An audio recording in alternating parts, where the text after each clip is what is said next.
I'm Amber Tresca, and this is About IBD. I'm a medical writer and patient educator who lives with a J-pouch due to ulcerative colitis. It's my mission to educate people living with Crohn's disease or ulcerative colitis about their disease and to bring awareness to the patient journey. Welcome to episode 167. I welcome my friend Jamie Holland back to the show. Jamie is a writer, journalist, and patient advocate. She also lives with Crohn's disease and several other conditions. Jamie's going to take over hosting duties and ask me some questions for this episode. Though I admit that I'm a really poor guest and I default back into hosting mode as soon as I'm given a chance. We explore the complexities of parenthood while managing chronic illness. Some of the topics that we touch on include how I made the decision to have J-pouch surgery, the impact that IBD can have on the management of pregnancy, and the feelings of guilt that come up when the fatigue from IBD sets in. Hearing from both of us is helpful because Jamie and I have different diagnoses, and we each had our own path to parenthood. Jamie and I also discuss the concern many parents have about passing on a chronic illness to their children. We each give a perspective on how we navigate these worries, and it's not what you might expect.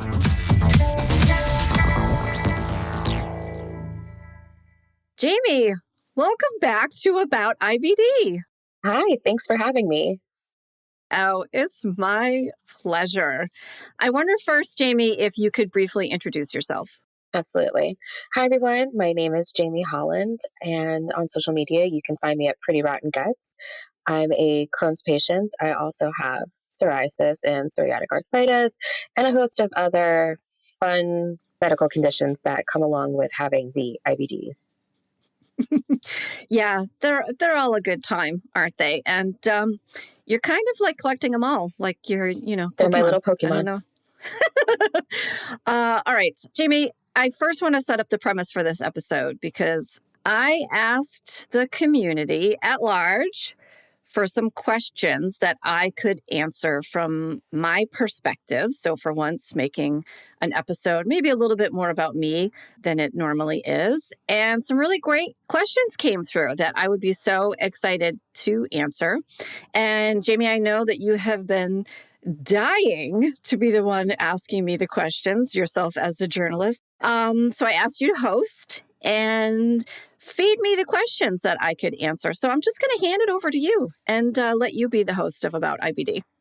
Ooh, cue the evil laughter. All right. Let's dive right in. Yeah. All right. So for our first question, this one I've always wondered about. Question came in about the decision to have J-pouch surgery. The reader is wondering about your journey with that. Jamie, why did you always wanted to ask this of me or of anybody? When I meet people who have J-pouch and that they have kids, I always want to know what their journey was. And especially, you and I have had our kids almost 2 decades apart. So things have changed so much in that time. Yeah, it was very different because you have to remember that I had J-pouch surgery in 1999. Mm-hmm. So the surgery was being used for quite a while, but still there was a lot that was unknown. So the reason why I had J-pouch surgery is that in my last colonoscopy, they found dysplasia. So that means that there was pre-cancerous changes.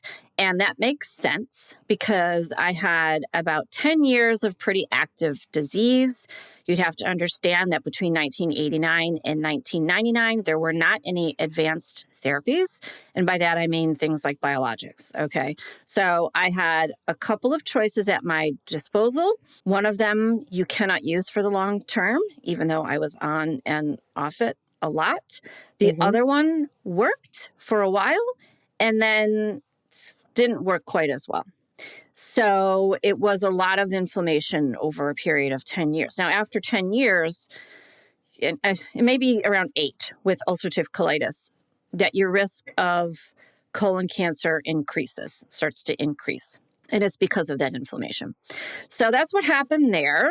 My gastro said, yep, there's some dysplasia in there. There's polyps everywhere. I think they call them pseudo polyps, or inflammatory polyps, not real ones, but there were so many, they couldn't go in and tell the difference, So it was a mess. My colon was falling apart. I had to come out. I don't remember ever talking about, do you want an ileostomy or do you want a J pouch? Okay. And I had 3 consults. So I went to 3 different surgeons and got 3 different answers. And the surgeon I went with, he did the surgery in 2 steps. That's what he laid out for me.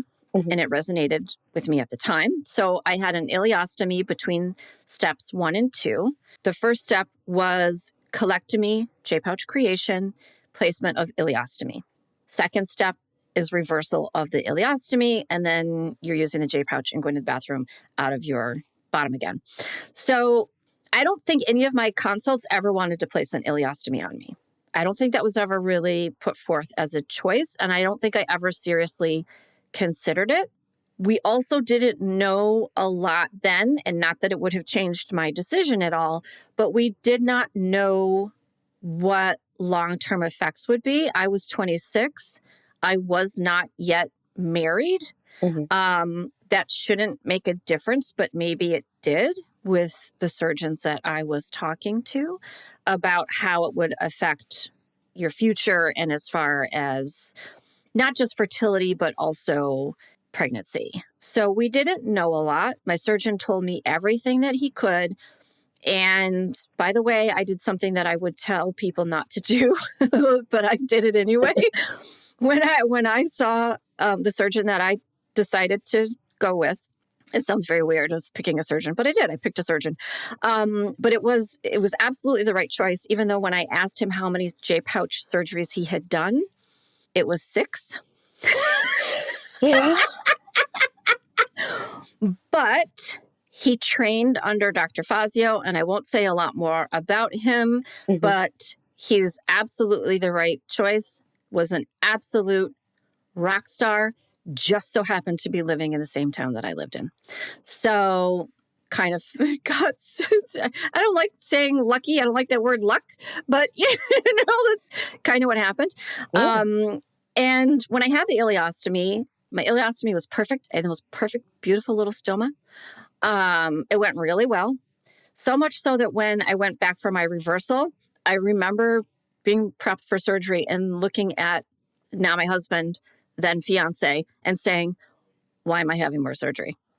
I'm doing great. But of course, I mean, they already made the J pouch. It's kind of stupid to not go forward with it. And the reversal was easy. That was an easy surgery. So yeah, that's what happened. So there wasn't a lot of things that went into my decision-making process other than the J pouch surgery was available to me. Everyone thought I was a good candidate for it. And at no point did any surgical consult or even my gastroenterology team suggest that I stop at an ileostomy. Okay. So, yeah. That's fantastic. The fact that, you were able to make the decision to choose your surgeon, and that this wasn't an emergency situation, because there's so many of our peers who unfortunately don't get to have those options before them, because sometimes things have progressed too far too quickly. So I would say it was urgent, but it Mhm. was not an emergency. Right. So time from last colonoscopy to surgery was a couple of months. Mhm. So we did move it along pretty quickly, but it wasn't Yeah. an emergency. That's great.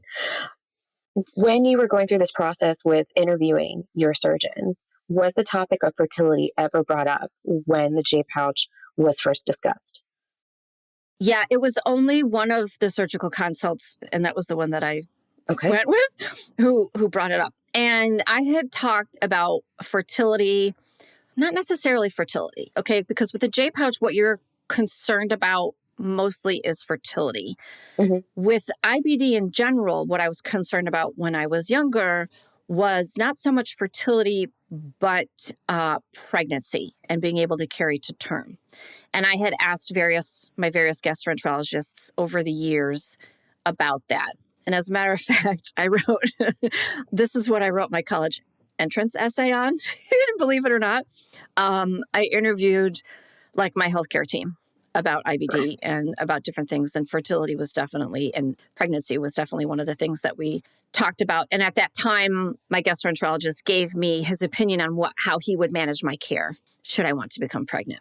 which of course is completely different now. It would be completely, what he said then would not be what we would do now. So anyway, so in 1999, we didn't really know a lot about what fertility would look like for me after J-pouch surgery. What my surgeon did say is that it's possible that there's going to be scarring. And he said scarring is really the main issue here because J-pouch surgery is so deep in your pelvis. And so what they're concerned about is that your fallopian tubes could have scarring on them. So it is not that you can't get pregnant. It is that the eggs cannot get to the uterus. So that's the issue. The train can shut down there. Yeah. As long as the egg could get to the uterus, unless there's something else going on, everything should be fine. Mm-hmm. So that's what he told me. That's what we talked about. He did something. I don't know what it was. He did some stuff while he was working on me to try to preserve my fertility. At the time, I was kind of worried about living. Yeah. I was concerned about fertility, but I was concerned more about just making it through this and just basically live. I don't know what else to say, like living and not having cancer, So what he did worked. When I went through fertility testing, everything was fine. My fallopian tubes are these, great highways. So what happens with the scarring doesn't happen to everyone, right? And now I know that some people are advised maybe stop at ileostomy, have your babies, and then go on and get a J-pouch if you want to. Mm-hmm. That was also never something that was on the table. We never talked about that. I don't know that people thought that way. It was just never brought up or posed to me. Maybe perhaps because I was not married at the time, although the date was set. Right. But we never went through that. And now that's something that I think is a topic of discussion. I didn't have a lot of, choices were available, of course, but we didn't really think of them in the same way. So people having these surgeries today will have a lot more decisions to make. Mm-hmm. For me, it was kind of like, okay, this is what we're going to do next, and it wasn't like you could do this or you could do that. It was kind of like, this is the natural progression. And that was the way that it was posed. But in any case, I have 2 kids, which I think you already mentioned, Jamie. I do have 2 kids. They're 14 and 17 now. And, everything went well from that perspective. Job well done. All right. So let's dive into the second question. Are you ready? Mm-hmm. Okay. Were you considered a high-risk pregnancy due to having IBD or the fact that you had abdominal surgeries leading up to your J-pouch? No, I was not. I think what they were looking for, and I was well cared for. I don't want anyone to get the impression that there was anybody who dropped a ball here. Mm-hmm. I was 34 and 37 when I had my kids. When you are that age, that does enter into the picture and they want to do things. And I will tell you that there were certain tests that they wanted to do on me, especially when I was 37, that I refused. Because like an amniocentesis, I think most people know what that is. Mm-hmm. Because there was nothing that they were going to tell me that would change my mind about carrying to term. Okay. So here's my thing with testing. If you're going to do a test, is it going to give you a result that's actionable in some way? That's my question. Okay. Yep. So, and this is like the base, what I go back to for myself and for my kids, right or wrong is just my philosophy and how I do things. So they want to do an amniocentesis. What are you going to tell me from that? But what would our decision-making process be for that? And given that we did go to genetic counseling, the genetic counselor called us boring, which is great. Called us boring and, sent us on our way. And the fact that I didn't have any reason to believe that anything would be coming up for the tests that they wanted to do. Those tests carry risks, so I refused them. Mm-hmm. And my team was fine with it. Nobody had a problem with it. I never saw a maternal fetal medicine specialist other than the IBD. This is hilarious. This is something that comes up. You're healthy other than the IBD. That's what they say, right? Mm-hmm.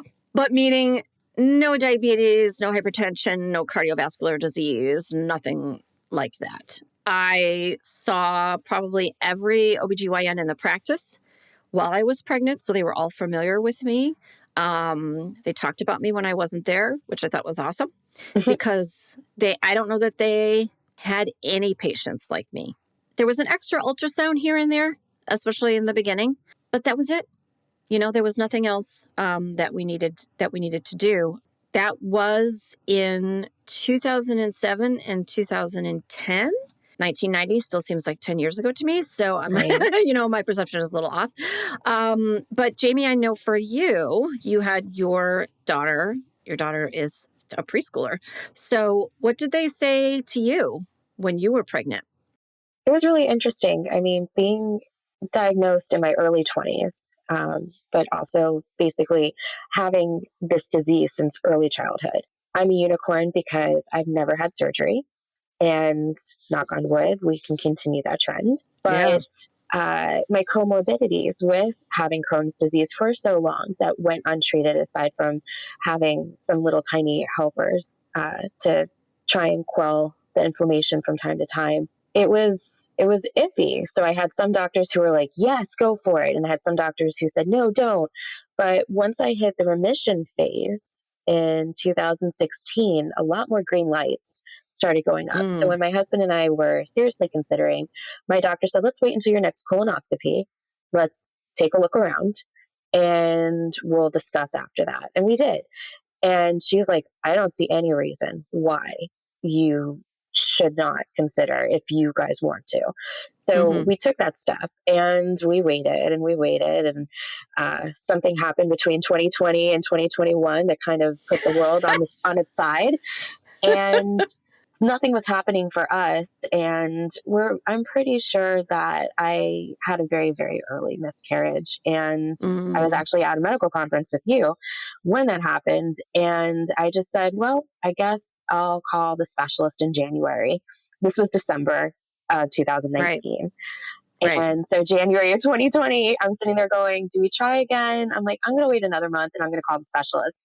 And then there were some things in the news saying that hospitals are filling up with some sick people. And I could not see a specialist to have myself or my husband checked out for almost another 6 months. So just before my birthday, went in and did all the fertility testing because my GI symptoms were great. I felt great, but something was not working. And we discovered that most likely, and nobody can say this 100% for sure because bodies are strange, it looked like inflammation had invaded my uterus. And so we needed to fix that. And we did. And 8 weeks later, stuff aligned. And from there, it was very interesting because they had said from the very beginning, once I get handed off from the fertility specialist to the OB team, I would need to see a maternal fetal specialist. They wanted me to. My primary physician, who's been with me since 2012, she wanted me to. Ironically, the OB team I first started with did not. And that made me very uncomfortable, especially I think working in the advocacy space and knowing what I know, I felt very uneasy with this team and I fired them. Yeah.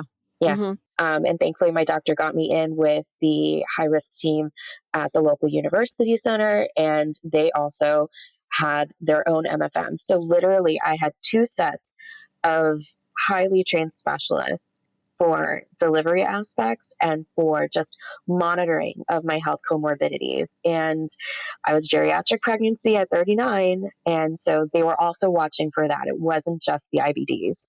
So I did develop some complications like preeclampsia, but they were watching it in the second that they felt she's cooked, she's ready to come out, and they were uneasy. It moved so smoothly, despite there being some weird stuff going on in hospitals during that era in 2020 and 2021. But we got lucky overall. And I'm very grateful to science and medicine for being where we're at right now. Yeah, and your little preschooler. She's so amazing. She is. She's the child of my heart. She's so into Nightmare Before Christmas. And it's just as my daughter was at that age. Yeah. Nightmare Before Christmas and Frozen, and then the characters intermingling. And it's very interesting to see her own movie playing out. Yes. Yeah.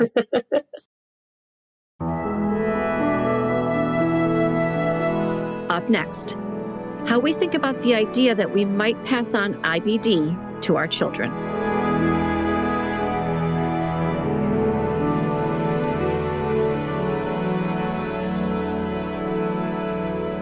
So this, I think it brings us into like a really good question for the next topic, especially since I have a toddler and I'm so tired. How do you manage the feelings of guilt when fatigue gets in the way, especially being mother? And I know some people are like, I'm the primary, parent, but our Yeah. kids really do default to mom a lot of the time. And being a mom with a chronic illness is hard.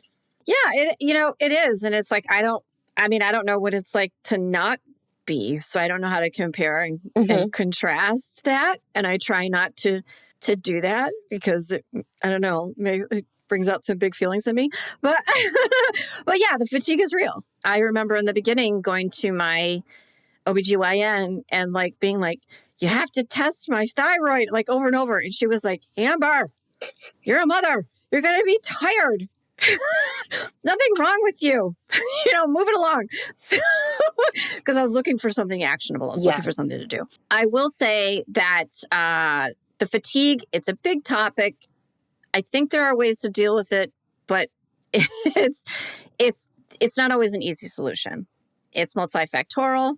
You can get your team on board and talk to them and see what they have to say. So you can try to deal with it, get your, vitamin levels tested and stuff like that. But if you're like me and they test all that stuff and you're not anemic, blah, blah, blah, you're just tired. You're just fatigued. And I'm saying tired. I know it's not like being tired. It's completely different than that.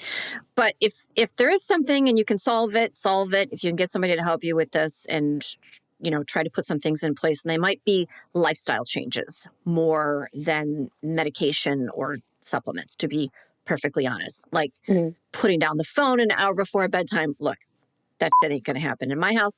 So anyway, and then also make sure that you're not at the beginnings of a flare up if you're real tired. I plan fatigue into my day. It's there. It's always going to be there. It could take me longer to do certain things.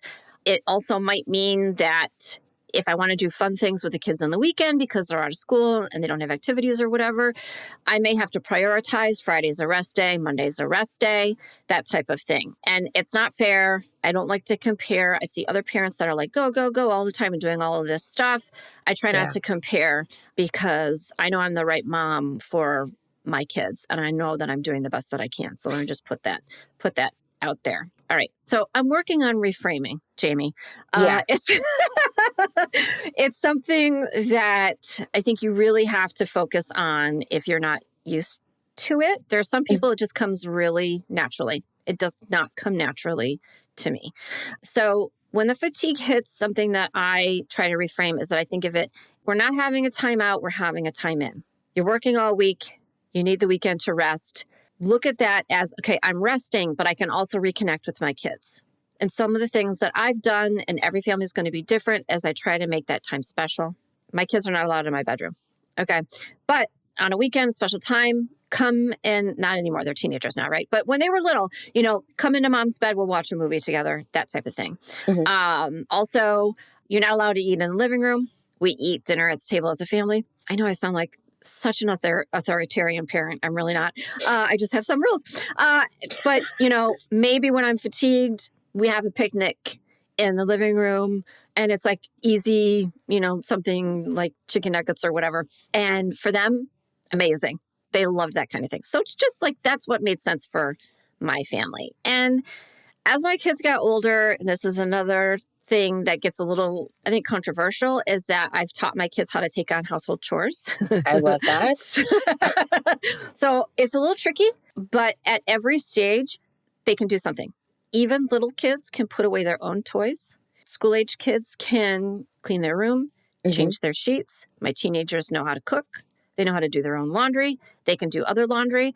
My son, who's 17, is out running errands for us right now as we speak.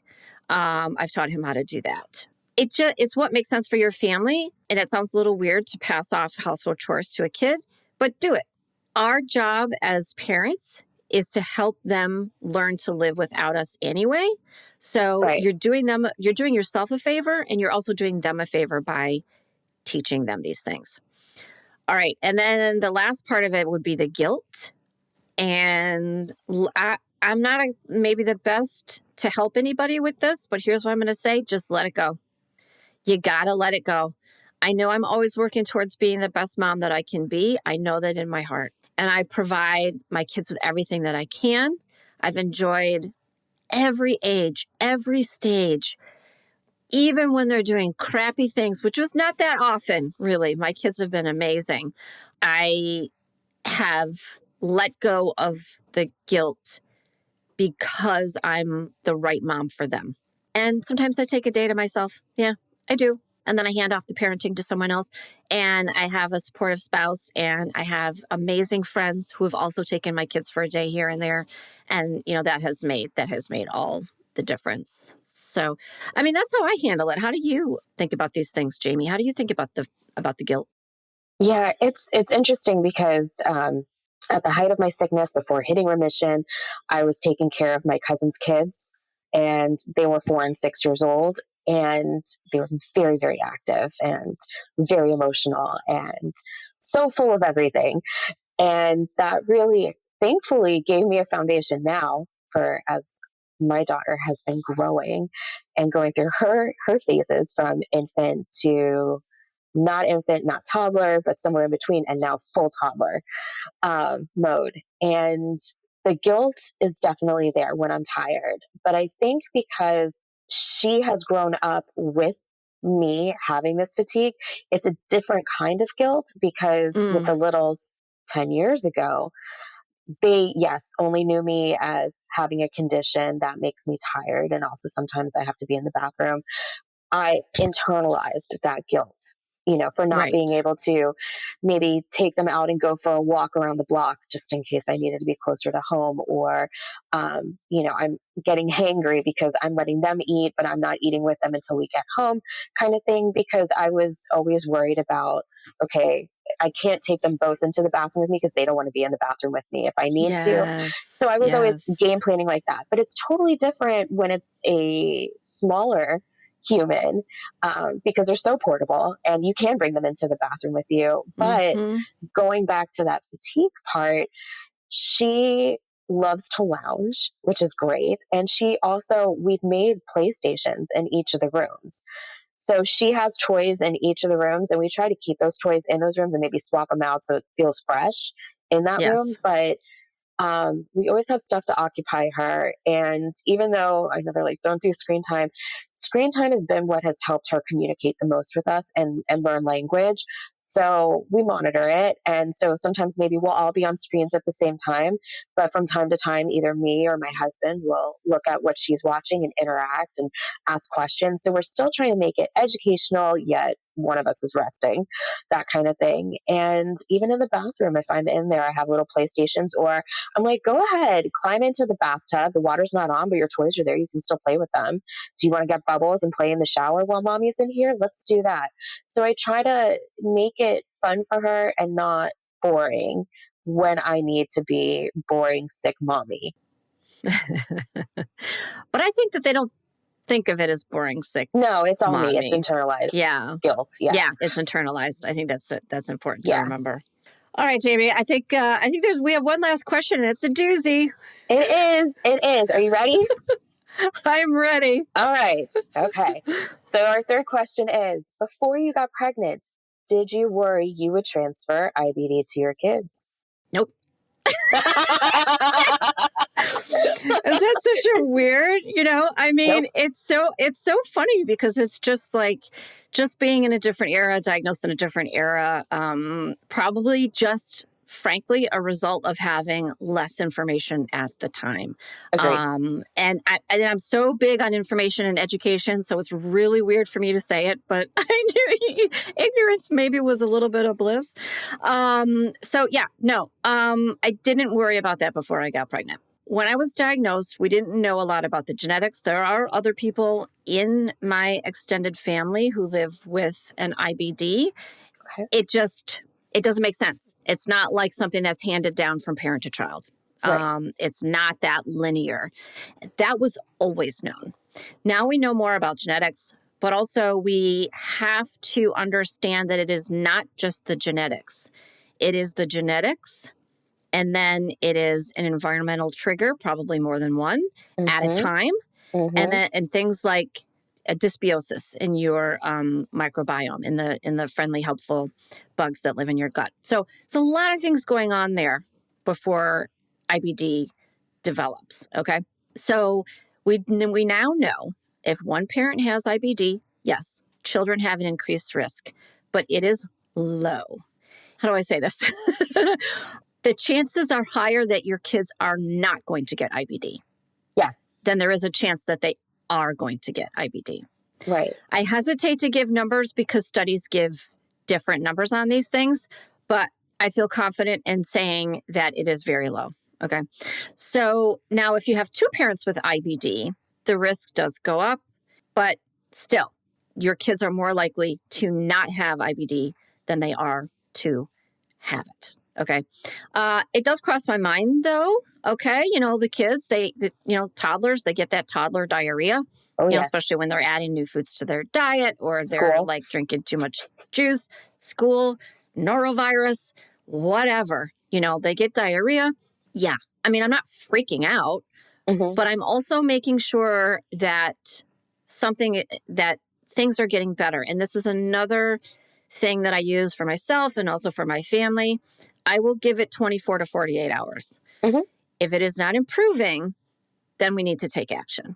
Okay. But if it is improving, then I'm not going to worry about it. And we're just going to move forward. And I'm not taking them to the pediatrician or anything like that. Now, if you do feel very stressed about it, absolutely have conversations, tell the pediatrician, so that when you call them, they understand what your concerns are, so on and so forth.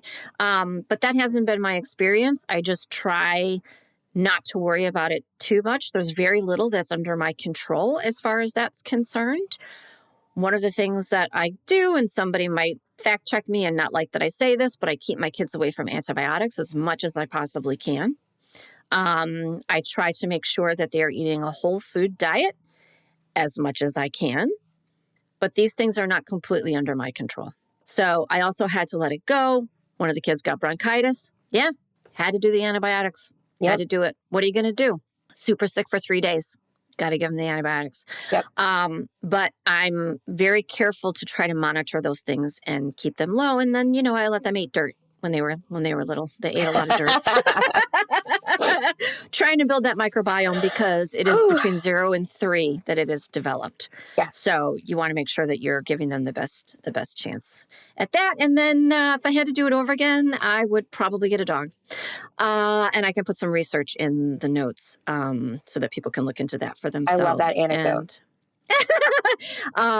Cat. That came out recently. We've always had cats. So, Yeah. But Jamie, how about you? Was this a big concern because you were pregnant so many years after me? Oh, I love it. And so you didn't worry? Really? No, but I think also because working in advocacy in this space for the last 10 years, I was privy to so much data presentation, thanks to a few studies on motherhood that were available to us, that I was armed with good information that put that at ease for me. But even back when I was diagnosed when I was 23, it was never a passable down type of concern for me. That was not one of those things that I thought, oh, for sure, breast cancer runs in my family. So BRCA, I thought I was going to have that. I thought that was going to be the thing I needed to worry about.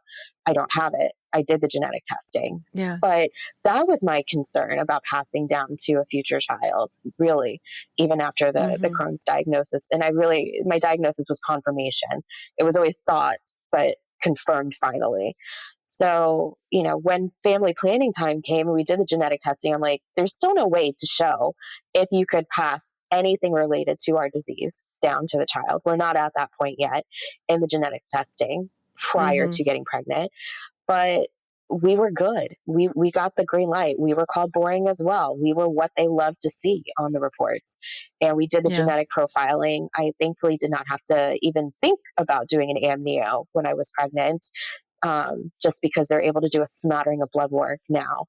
And we were good there as well. So realistically, we met her current pediatrician when she was only a few hours old. So she's been with our daughter since day one, and she knows my profile. She knows that if I see mucus in the stool, like I'll send her a little message and be like, hey, so this is going on. I'm not worried, but I'm just putting this on your radar to go into the chart that this was, what I saw. Or if there was one day where I saw something and I'm like, oh, that's not great. And then I'm backtracking, and she had blueberries. And guys, foods that are heavy in dark colors are going to come out in ways that will scare us when you have Crohn's, ulcerative colitis, or anything in our spectrum of IBD. So yeah, there are those moments. And I always try to lead with, no, it's not, before I jump to, yes, it is. So that's important. And now she's a toddler and she's speaking and she's learning body parts. And her favorite thing to say is, my tummy hurts. And my husband and I look at each other every single time she does it. We're like, does it really? And then she goes back to doing what she's doing. And we know it's not, because if it really was, she would be in tears. And so those are the things that we have to keep forefront in our minds before panic can set in. And I'm following the same thing with the antibiotics. If it's not necessary, let's try to kick it before we go that route. Because look, as a kid, if you asked me what my favorite flavor was of something, I would say bubblegum or orange. And guys, if you grew up in the 70s or 80s, I'm pretty sure you know what the bubblegum or the orange flavor antibiotics were. Yeah. So yeah, that should not be a favorite flavor profile for a kid. Ever. Maybe in ice cream, but not in antibiotics. So yeah. I think I was also really fortunate. Like my kids they didn't have like a lot of ear infections or anything like that. So it was just, I don't know, maybe it's just kind of worked out in my favor. There's been times when I have filled the antibiotics and not given it to them. Yes, I'm the worst. I'm the worst. But you know your kids too, and you know when it's needed. Yes. And that I think is the most important role. And my doctor's done that for me too. She's called it in and she's like, use if necessary. Because we, being my primary since 2012, she always tries to make sure that if she's giving me antibiotics, it's intentional. And we know that there could be some added risks and some things that we need to mitigate after introducing an antibiotic into my lovely, lovely fun system, as she likes to call it. So, yeah, I've had way too many antibiotics in my lifetime. So anyway, I will, and why are we talking about antibiotics? I will put some research in the show notes. Oh, I'm not supposed to be hosting. Jamie's supposed to be there.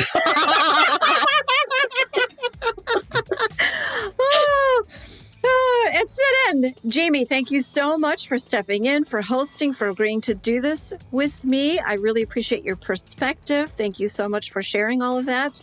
And I think I just took the reins back from you. But tell the folks where they can find you across social media. So with current things going on in social media, I'm still on Facebook. I'm still on Instagram at Pretty Rotten Guts. And if I do open up any social media on any of the new burgeoning systems, I will try my best to also be there with Pretty Rotten Guts. All Great. Right? Yeah, I'm still everywhere all the time. Okay, thank you so much. And I hope this was helpful for everyone to hear two moms just talking about IBD and how we are not worried about passing it on to our kids. Nope. All right, Jamie, thanks so much. Thank you for trusting me.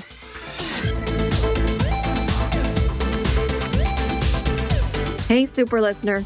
Thanks to Jamie Holland of Pretty Rotten Guts for making the time to create this episode with me on a week when her family was dealing with loss.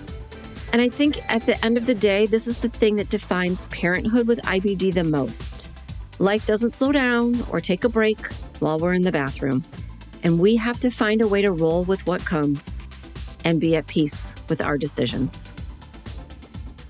As always, links to a written transcript, everyone's social media handles, and more information on the topics we discussed is in the show notes and on my episode 167 page on aboutibd.com.